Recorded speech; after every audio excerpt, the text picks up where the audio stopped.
No, you can't tell me that was not Gareth Southgate sitting in the dugouts for England. You cannot tell me, you absolutely cannot tell me that that was not Gareth Southgate sitting in the dugouts for England today.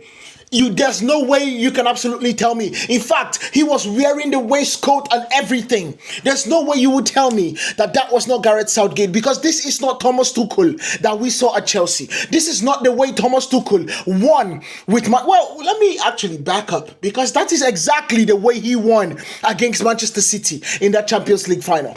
That is exactly the same way he won against Manchester City in that Champions League final. We just chose to decide that no, we were not going to look at Thomas Tuchel as the person that will sit back in that situation. Because what we watched today was literally a capitulation of everything he told us in that Croatia game. A capitulation of everything. Because we saw in that second half, he literally coming out and telling us, push, we are going to lose the way we play, or we are going to win the way we play, or even lose the way we play. That is what he told us. And we absolutely bit hook, line, and sinker for Thomas Tuchel. Today, what we saw was absolutely the opposite. First things first, the way they started this game. We started, and I looked at this lineup and I'm like, what in the world is going on here? It was Pickford, James, Stones, Gehi, and Spence. How is James starting this game? That was my question. I don't understand it. How they are starting this game, it totally baffled me. How is Declan Rice also starting this game, even though Declan Rice was one of the best players for England in this game? But he looked knackered at the start of the second half. Knackered. He looked tired as hell. I don't understand it. Anthony Gordon was in this game because he played pretty well in the Mexico game and did pretty well in the next game, in the Norway game. But for the love of Christ, they said they started playing well. The first start of the game, England were playing well. England were on top. In fact, there was a time that Argentina were not even touching the ball in that first 15 minutes. England had the best of chances in the first half. They had the best of chances in the first half. And then coming out of the second half, Argentina took over. Now, this is where things got really thirsty. Because when Argentina took over, what we then saw was England able to absolutely get them, press them, with Debo trying to build out of the back, doing the whole triangle stuff. They got the opportunity. They got a goal from Anthony Gordon. That was a brilliant goal. But the moment they scored from that situation, I want to literally tell you what started happening. Anthony Gordon scored in the 55th minute. What happens next? In the 64th minute, they took out Leandro Paredes, this is Argentina, and brought in Nicolas Gonzalez. Nicolas Gonzalez is a more attacking midfielder. He probably is a winger in this kind of situation, but he played at the back post for the entirety of that game. In the 72nd minute, England is still up 1-0. He takes off Anthony Gordon and brings on Ezri Konsa. He literally takes off his only relief button. He takes off the only threat that they have on a counter. He takes it off. And instead of bringing on another threat in maybe Marcus Rashford or Saka, Brody, Bukayo Saka did not even play this football game. Oh my goodness. He did not even play this football game. And he was on the bench. You had Noni Madueke that's also a fast player, and you did not bring him on for nothing. This is a midfield of Elliot Anderson, Declan Rice, and Jude Bellingham. Declan Rice was knackered, and I literally tweeted it. I said, Declan Rice looks absolutely tired. He's one to keep an eye on. I tweeted it. It was literally there for everybody to see. And so if I can see it from my own desk, watching the game, there is no way the person paid the big bucks, more than 6 million a year, cannot see it. There's no way. But then what happens in this situation? Because this is where things got wrong. Because people underestimate substitutions. Not because of the impacts that can come out from the substitutes coming in, but just the intent.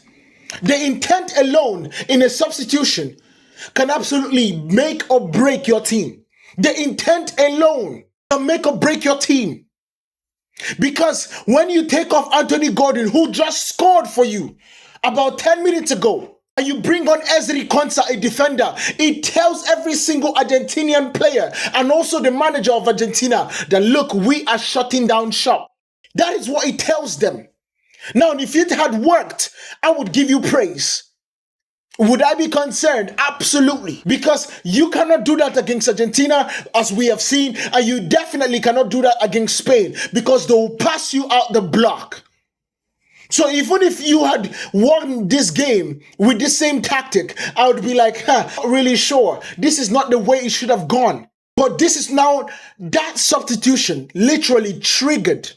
It literally triggered Scolani to send in the kitchen sink.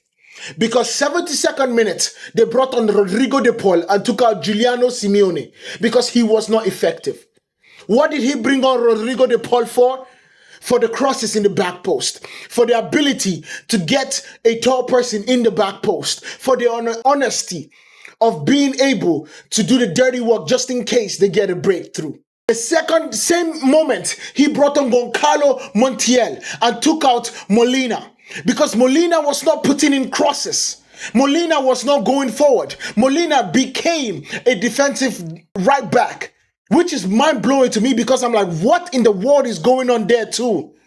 He brought on Nicolas Otamendi and took on Lisandro Martinez, not because Nicolas Otamendi is a better defender than Martinez, but because he understood that bringing Montiel and Rodrigo de Paul was literally to take the tall people in the 18-yard box.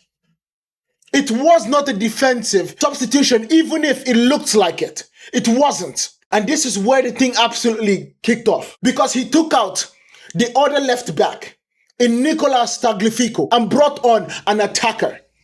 Bear in mind, he did not take off Julian Alvarez, that was absolutely absent in this whole game.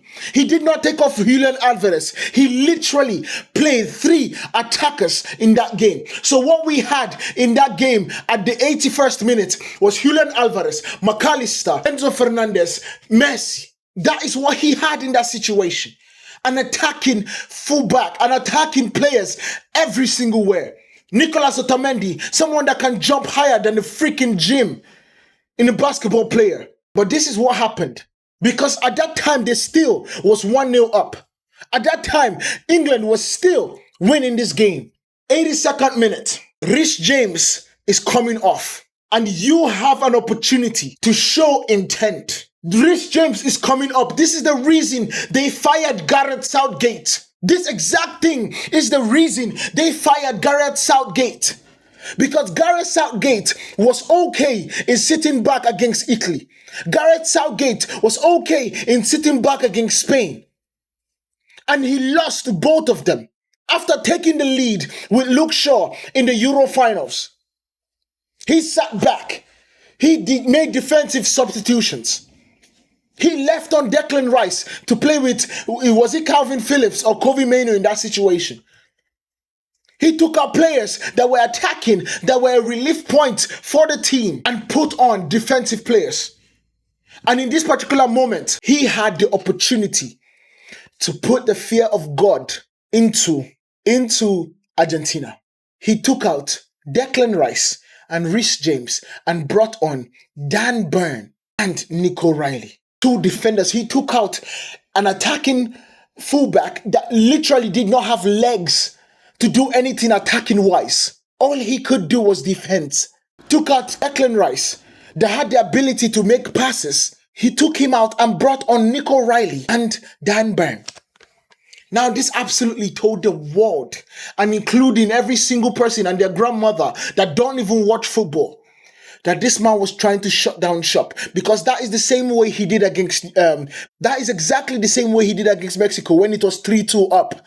He brought on Dan Burn and brought on Nikico Riley, if I'm not mistaken. And it was shut.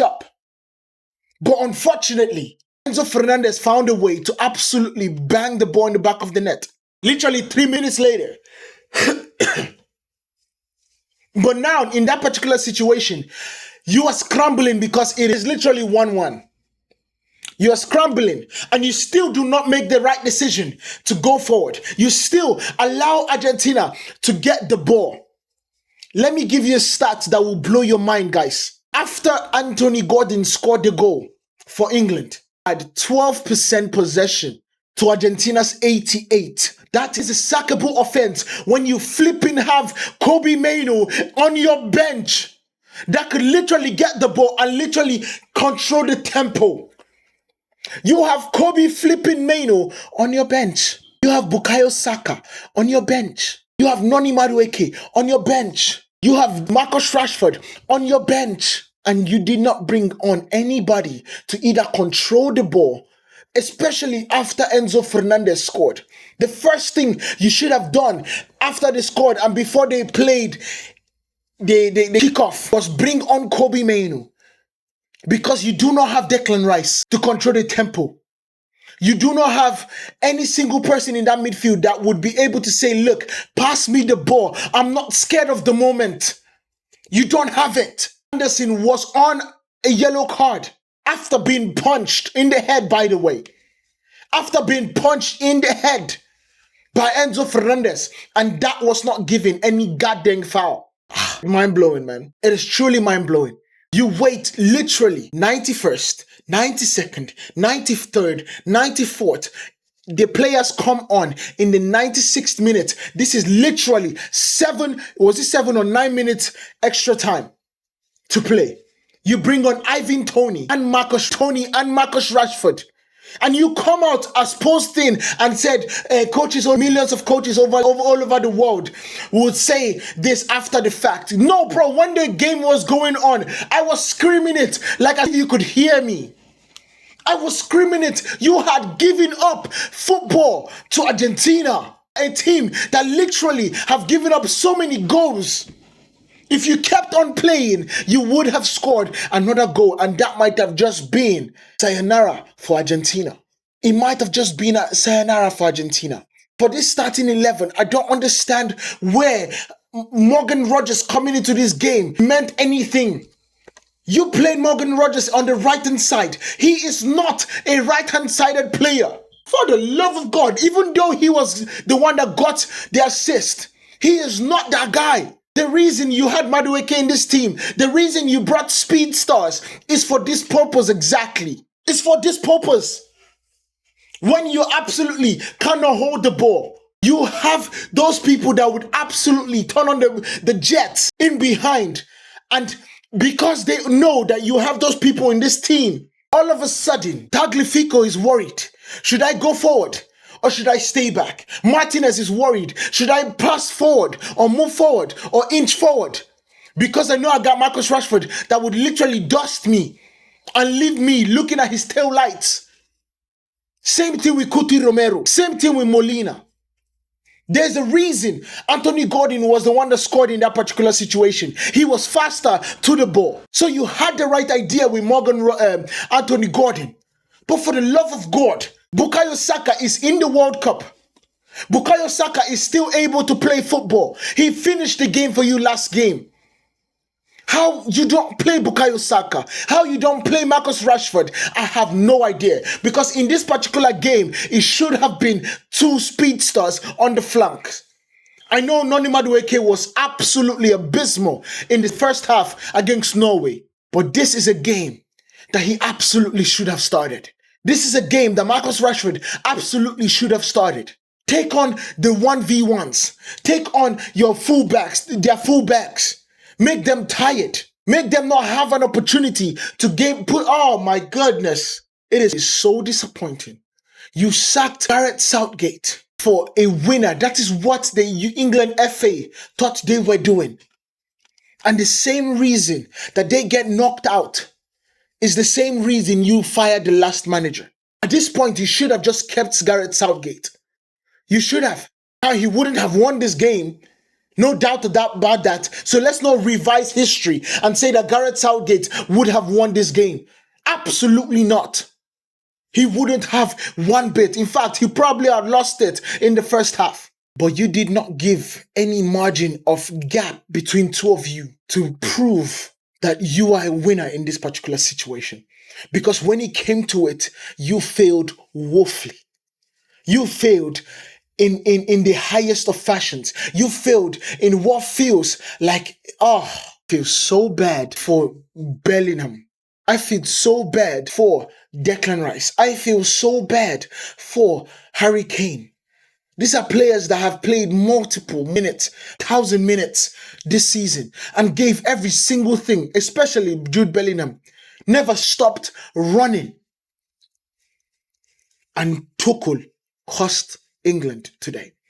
That is exactly it. He cost England and cost them a place in the finals. He did that. No doubt about it. Now let's go to Argentina. Because I know I've just spent literally 18 minutes talking about England. You have to give them credit.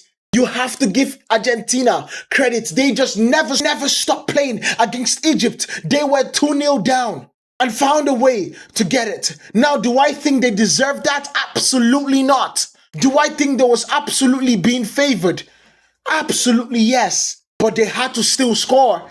They had to still put the ball in the back of the net. And they absolutely did that. They did. And you cannot say nothing about that situation. They scored and they absolutely got the ticket to the semi-finals. And today again, they were losing 1-0 in the 85th minute. And they were playing out of their minds.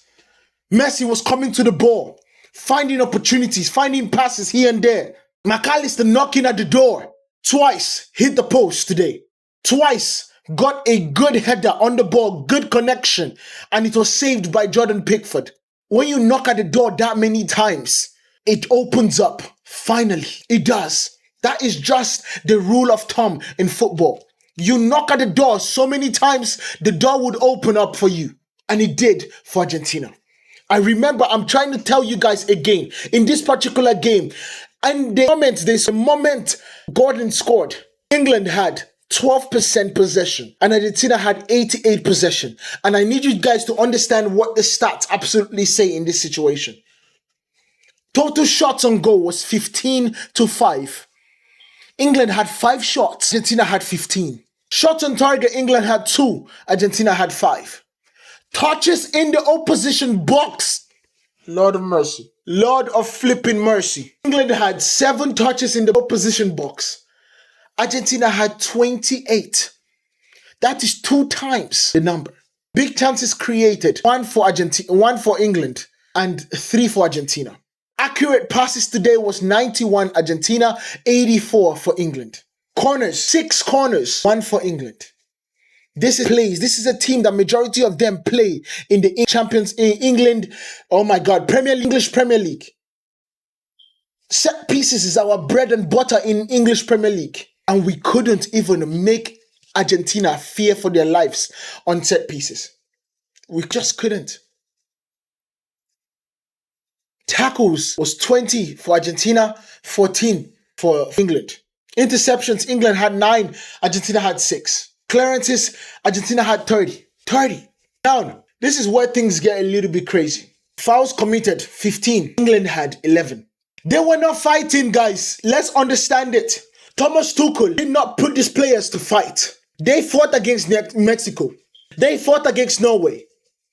Today, they did not fight for nothing. They did not fight. They did not fight. They were trying to do what Argentina does in getting people worked up, but it just did not work. It did not. It truly did not. And Thomas Tuchel absolutely cost them today. I'm losing my voice because of how annoyed I am by watching this game. But let me know what you guys think about this down in the comments, because tomorrow we'll be breaking down the full nature of every single thing about this game in a full recap. I'll see you guys in the next one. Peace.